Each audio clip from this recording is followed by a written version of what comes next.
Kalau coba ingat lagi janji Tuhan atas hidupmu. Di Golden Time, di STTS. Coba kau ingat 2 tahun lalu, 3 tahun lalu. Yang orang-orang hamba Tuhan sampaikan buat kamu. Lewat siapapun. Lewat kamu baca firman. Lewat nabi-nabi. Lewat gembala-gembala, penginjil-penginjil.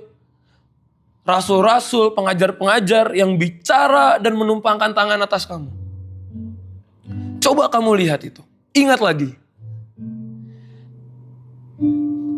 Untuk mengingat itu pun perlu kasih karunia. Karena apa? Percayalah, untuk beriman secara lahiriah, untuk mencapai ke destiny dan janji Tuhan itu, kamu gak punya dasar sebenarnya. Kita semua gak punya dasar di situ. Secara lahiriah, gak ada dasar kita. Kau mau punya modal apa secara kekeluargaan untuk jadi seorang penginjil besar?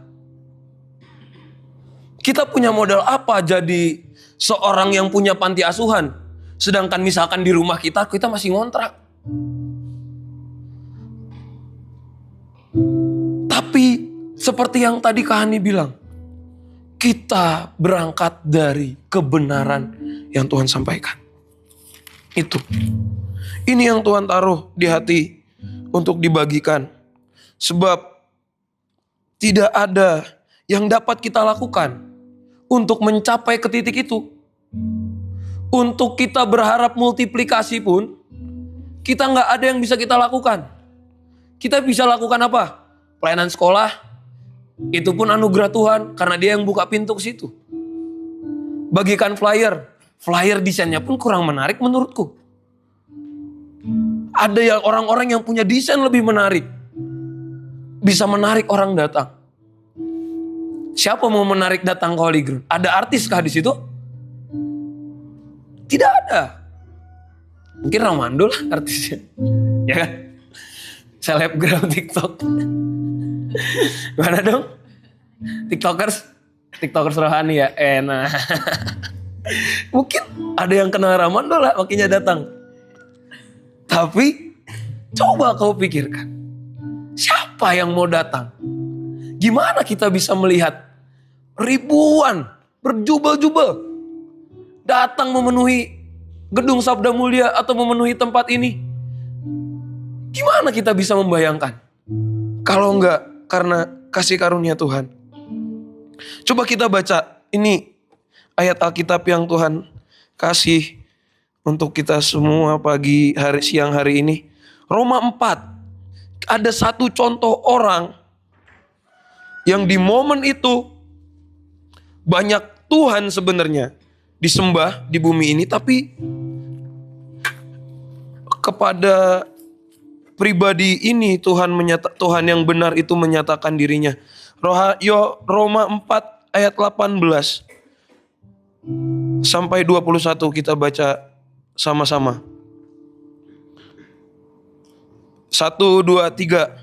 Sebab sekalipun tidak ada dasar untuk berharap, namun Abraham berharap juga dan percaya bahwa ia akan menjadi bapa banyak bangsa menurut yang telah difirmankan. Demikianlah banyaknya nanti keturunanmu. Bahwa tubuhnya karena usianya telah kira-kira 100 tahun.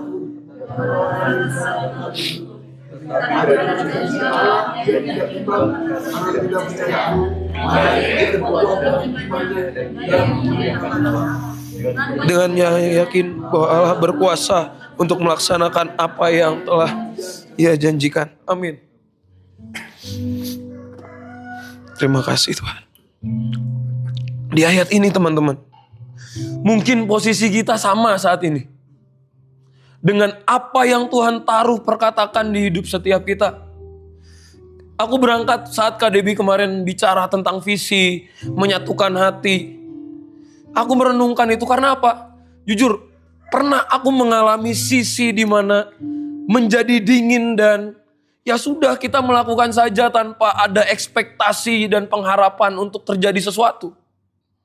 Dan itu saat aku renungkan apa yang kita lakukan beberapa minggu kemarin. Kita berdoa untuk Holy Ground. Aku merasakan bahwa sangat menyakitkan hati Tuhan sebenarnya perasaan seperti itu. Kita berseru, kita teriak, tapi sebenarnya nggak ada yang getar dari hati kita. Karena apa? Karena tidak ada dasar untuk berharap secara lahiriah. Secara kenyataan nggak ada. Tapi di ayat 18 dia bilang begini, Paulus tulis, sebab sekalipun tidak ada dasar untuk berharap, namun Abraham berharap juga dan percaya. Ini nggak ada dasar, tapi orang ini tetap percaya. Karena dia dasarnya ini, yang membuat dasarnya di sini. Bahwa ia akan menjadi bapa banyak bangsa menurut yang telah difirmankan. Yang menjadi dasar kita untuk percaya dengan setiap janji Tuhan yang sudah ditetapkan atas hidupmu. Untuk setiap janji Tuhan yang sudah ditetapkan untuk kota ini. Bukan berdasarkan apa yang terjadi dengan anakmu saat ini. Bukan berdasarkan apa yang terjadi dengan perasaan mereka atau perasaan kita. Tapi berdasarkan firman yang sudah ditetapkan atas hidup setiap kita dan setiap kita di tempat ini. Kita yang ada di tempat ini, kita berhak menerima janji Allah yang sama. Seperti apa yang pemimpin kita dapat. Bagian kita tinggal sepakat sama itu. Bagian kita tinggal sepakat. Seperti yang biasa kadang dijelasin, pohon zaitun murni dan pohon zaitun liar. Ya, pemimpin kita menangkap janji itu, sudah menempel di situ, kita tinggal terima, kita tinggal nempel dan sepakat sebenarnya. Dan caranya sepakat apa? Terima firman yang sama. Terima firman yang sama. Abraham di zaman itu Tuhan banyak disembah, banyak Tuhan yang disembah. Banyak Tuhan, bahkan bangsa tempat di mana dia lahir bukan Tuhan belum menyatakan dirinya sebagai Tuhan Yahweh. Tapi kenapa dia bisa percaya? Itu dia hatinya. Dia hati yang melihat, bukan berdasarkan apa yang kelihatan saat ini. Tapi menurut yang telah difirmankan, demikianlah banyaknya nanti keturunanmu. Dia gak bisa, mungkin dia belum tahu kapan jadinya. Bahkan dia tidak menikmati jadi bangsa Israel. Tapi di momen itu, dia sudah menerima bahwa dia akan melahirkan banyak bangsa dari hidupnya. Bahkan dari hidupmu. Itu janji. Apa yang sudah Tuhan firmankan, itu tidak bisa dibatalkan oleh apapun. Itu tidak bisa digagalkan oleh apapun. Itu tidak bisa dihancurkan oleh apapun, sebab dia punya otoritas di situ atas hidupmu. Tapi sekarang, kalau kita mengingat itu, hari ini, berharapnya bukan tentang gimana caranya. Bukan tentang gimana aku akan, bagaimana nanti sentuh ke situ. Tapi kita percaya firman ini. Nanti firman ini nanti akan sampai ke situ. Firman ini seperti Abraham sudah menerima. Sudah mendapat seperti anak yang sudah dijanjiin bapaknya. Mungkin kita pernah seperti itu. Pernah dijanjiin. Dulu saya pernah dijanjiin sama papa saya, kalau kamu dapat ranking 10 besar, papa beliin handphone baru. Ya saya belajar, saya terima itu dengan sukacita. Yes, aku dapat handphone baru saat aku kenaikan kelas. Sukacitanya di situ. Karena papaku sudah berkata-kata bahwa akan dapat handphone.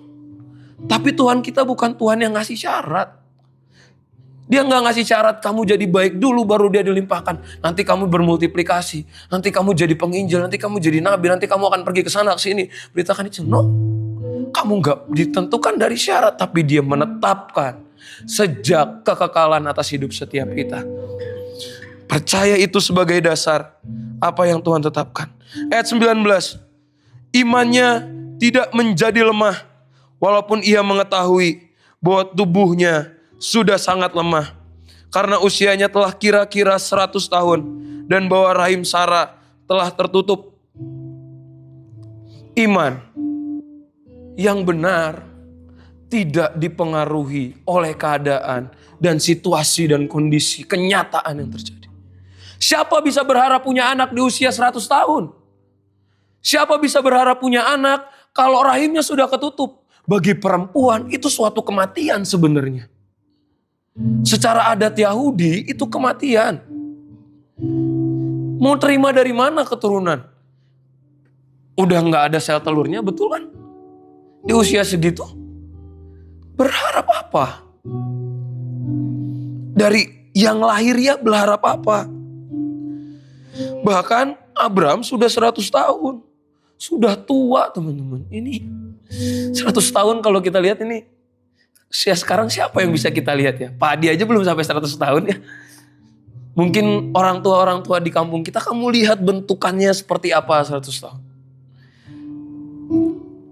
Tapi bapak tua ini, imannya tidak menjadi lemah. Imannya tidak digoyahkan. Imannya tidak dipengaruhi oleh apapun. Imannya tidak menjadi berkurang. Sebab apa? Sebab dia percaya dari satu kalimat yang keluar dari mulut Tuhan. Mungkin teman-teman saat ini, kenyataan hidupmu, keadaanmu, situasimu berkata kamu sudah mati. Kamu sudah habis karena kesalahan yang kamu buat. Kamu sudah berhenti. Menurut dunia kamu sudah, kamu gak ada harapan lagi. Untuk sampai ke destinimu. Untuk melanjutkan pemuritanmu. Untuk mengerjakan panggilan Tuhan. Sudah habis waktumu. Sudah selesai itu semua. Mungkin dunia bicara demikian. Tapi Tuhan tidak berhenti atas hidupmu waktu kamu seperti itu. Dia melihat kamu bukan berdasarkan kenyataan saat ini yang kamu alami. Dia melihat anak-anak yang kita muridkan bukan berdasarkan kenyataan yang saat ini kita lihat. Mungkin melo-melonya, mungkin bucin-bucinnya, mungkin jatuh cintanya sampai dia tidak bisa dinasehati. Tapi kita percaya sebagai bapak dan ibu bagi generasi ini. Sebagai para pembunuh-pembunuh raksasa. Bangkit. Jangan berhenti karena perkataan manusia yang berkata kamu sudah habis. Atau iblis mengintimidasi karena kamu melakukan sesuatu yang tidak benar. Atau kamu pernah keliru di situ. Atau kenyataan bicara lebih kuat. Sering bicara di hidupmu. Kita punya teladan. Dasar kita, kalau Abraham mungkin gak punya dasar waktu itu.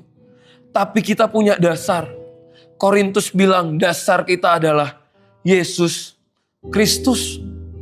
Tuhan Yesus Kristus jadi dasar kita untuk percaya akan setiap janji Tuhan yang kita terima. Dan itu sudah ada di dalam hidup kita. Jangan lihat apa yang saat ini terjadi di hidupmu. Jangan lihat apa yang saat ini kenyataan yang dilihat.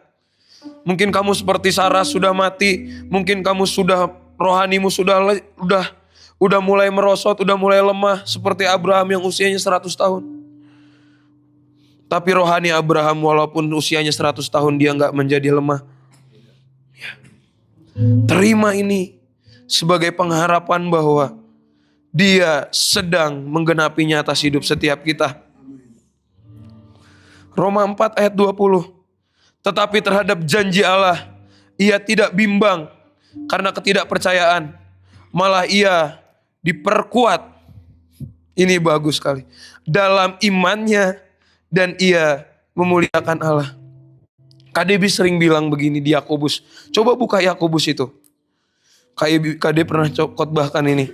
Yakobus 1 yang seperti kapal. Nah, Yakobus 1 ayat 6.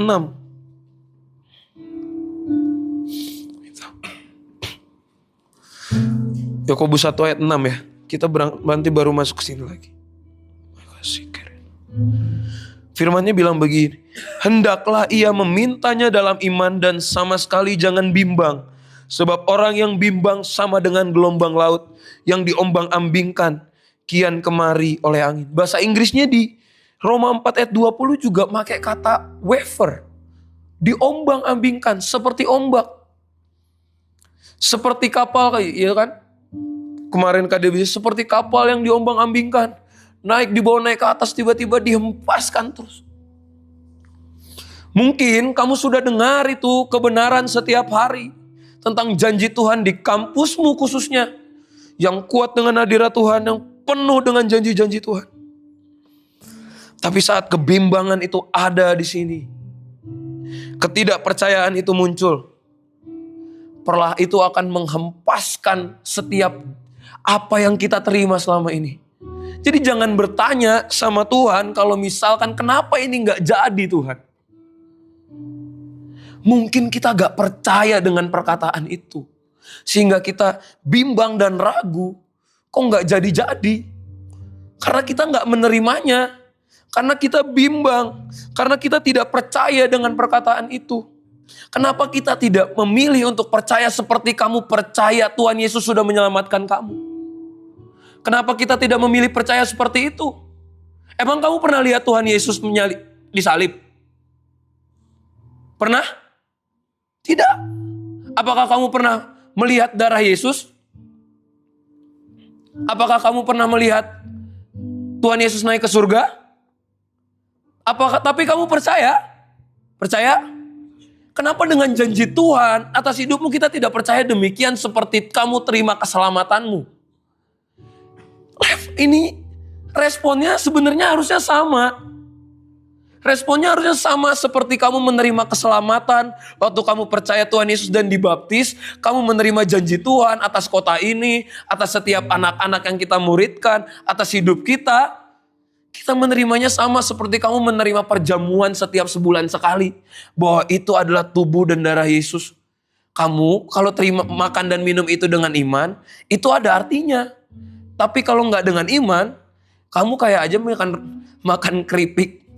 Keripik itu kan kayak keripik kan? Keripik roti itu sama anggur itu, perasa anggur itu. Sama aja, nggak ada meaningnya. Tapi karena kamu percaya itu melambangkan tubuh dan darah Yesus, setiap perjamuan kudus itu, kamu menerima bahwa kita sudah menyatu bersama-sama dengan Tuhan Yesus dan menerima setiap karyanya kan? Ya kan? Kita terima juga dong. Iman yang sama, hati yang sama. Seperti kita menerima keselamatan dari Tuhan. Kita menerima janji Tuhan, kita terima dengan respon yang sama seperti kita menerima keselamatan bahwa nanti kita akan bersama-sama dengan Dia. Memerintah dengan benar-benar sungguh-sungguh.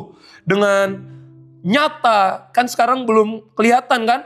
Masih secara rohani, tapi nanti secara nyata benar-benar.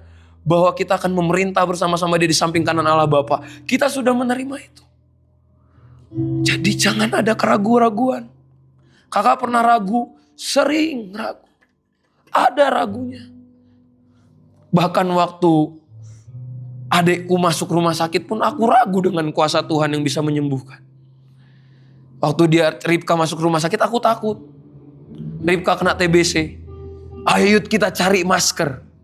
Ayo yuk kita pergi cari masker. Tapi di situ aku langsung masuk kamar mandi.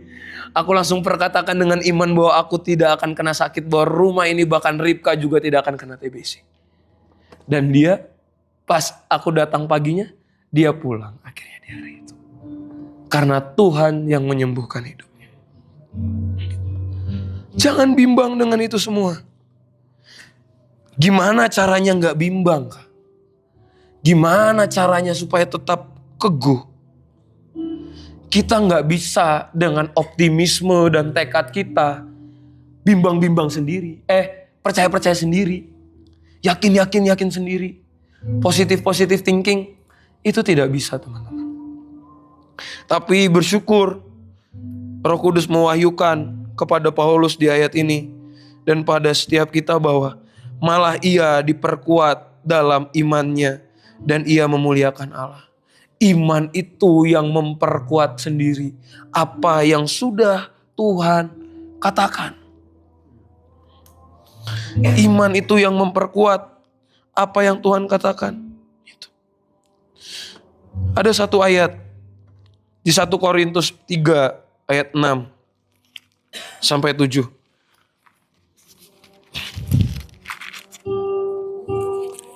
Gimana caranya iman itu bisa gak bimbang, gak goyah, perlu di sini.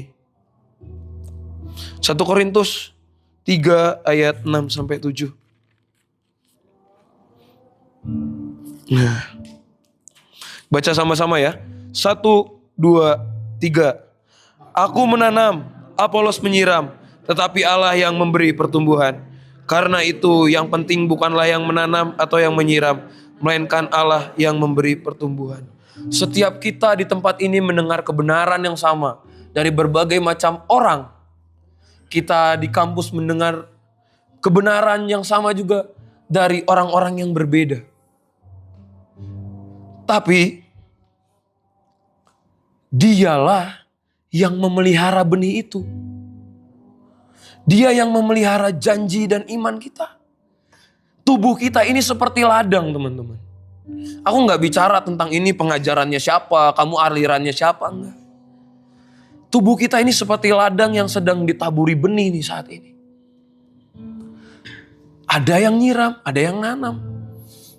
Ada yang ngasih firman, ada yang neguhkan. Tapi yang menerima benih itu nerima air, dan air itu yang akan memberi pertumbuhan. Siapa yang ngasih pertumbuhan? Roh Kudus. Roh Kudus itu air kehidupan. Roh Kudus itu sumber kehidupan. Jadi biarkan janji Tuhan itu diterima dalam hati kita. Kebenaran setiap firman itu masuk dalam hati kita. Dan biarkan tanah hati kita ini membuka diri untuk Roh Kudus masuk. Ada loh tanah yang gak nyerap air. Kamu mau jadi tanah yang tidak menyerap air? Atau jadi tanah yang menyerap air? Sehingga benih-benih yang ada di dalam tanahmu mati, terpecah, dan dia bertunas, tumbuh, dan berbuah, dan dinikmati oleh banyak orang. Iman juga akan kuat seperti itu. Saat kita seperti ini, kamu menyembah, kita berdoa, kita merenungkan firman, itu walk moment di mana dia sedang mencurahkan semua air-air kehidupan itu supaya apa? Supaya imanmu gak bimbang dan gak mati sehingga kamu tidak percaya. Tapi menjadi orang-orang yang percaya dan menjadi orang-orang yang menerima firman, dan imanmu menjadi teguh seperti jangkar yang tidak mudah diombang-ambingkan oleh berbagai macam jenis ombak di dunia. Sebab dia yang menguatkan sendiri. Dia gak naruh benih itu lalu dia tinggal pergi, enggak. Dia pelihara setiap itu di dalam hati kita. Seperti yang tadi KDB bilang di kontrakan. Percaya aja bahwa itu sedang tumbuh di hati kita. Percaya bahwa kalau kamu terima Roh Kudus, minta Roh Kudus terima firman. Jangan sampai kita lupa dengan semua janji dan bahkan pewahyuan yang kita terima. Terima itu, renungkan. Momen perenungan itu adalah momen di mana dia sedang menghujani kita bahwa itu akan hidup nanti firman itu. Bahkan dia akan berbuah. Nanti waktu kamu ketemu orang, ketemu anakmu, ketemu siapapun. Itu dinikmati oleh bahkan mereka bisa lihat bahkan sampai Tuhan dimuliakan. Ayat 21, dengan penuh keyakinan bahwa Allah berkuasa untuk melaksanakan apa yang telah Ia janjikan. Yang punya kuasa untuk melaksanakan segala sesuatu yang telah dijanjikan. Bukan kita, teman-teman. Bukan kita yang punya kuasa. Karena dia yang kasih air untuk setiap benih yang ada di hidup kita.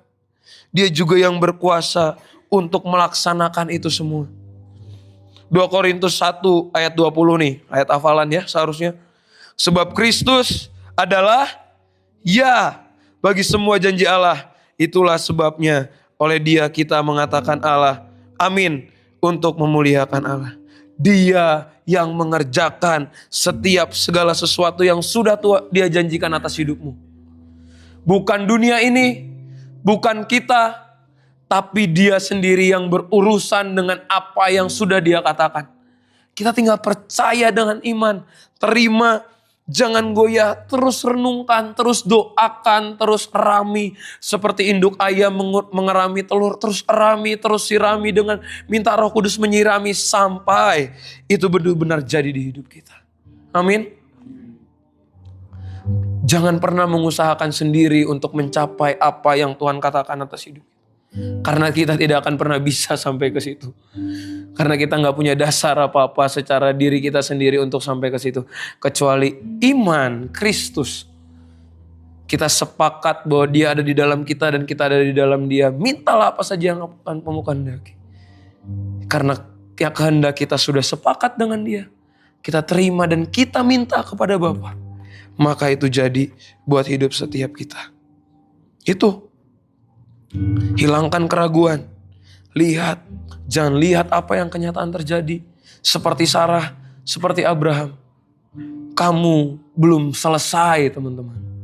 Kalau pemuritanmu sedang dalam fase-fase kritis. Itu bukan kenyataannya. Itu bukan kebenarannya. Itu kenyataannya. Kebenarannya apa?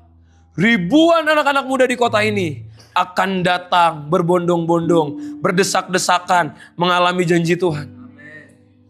Waktu saya di situ, waktu kita menyembah, tak lihat lagi di bionya Holy Ground, ternyata gak ada.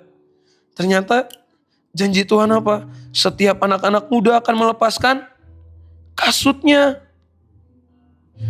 Seperti Musa melepaskan kasutnya ketika berjumpa dengan Aku adalah Aku. Dan diutus membebaskan bangsanya.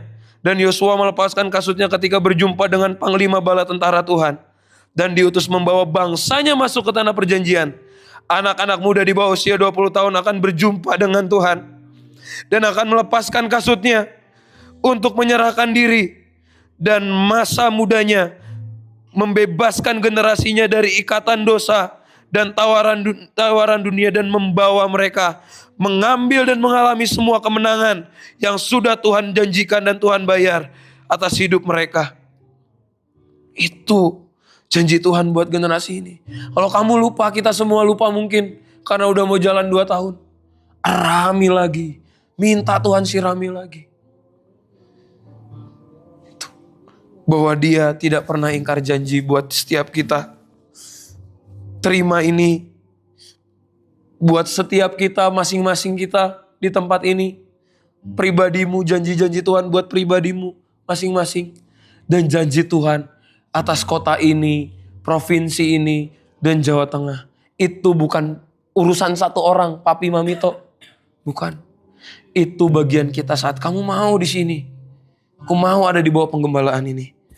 Aku juga sepakat dengan janji Tuhan yang pemimpinku terima. Maka itu juga aku terima dengan iman di dalam nama Tuhan Yesus. Tuhan Yesus memberkati.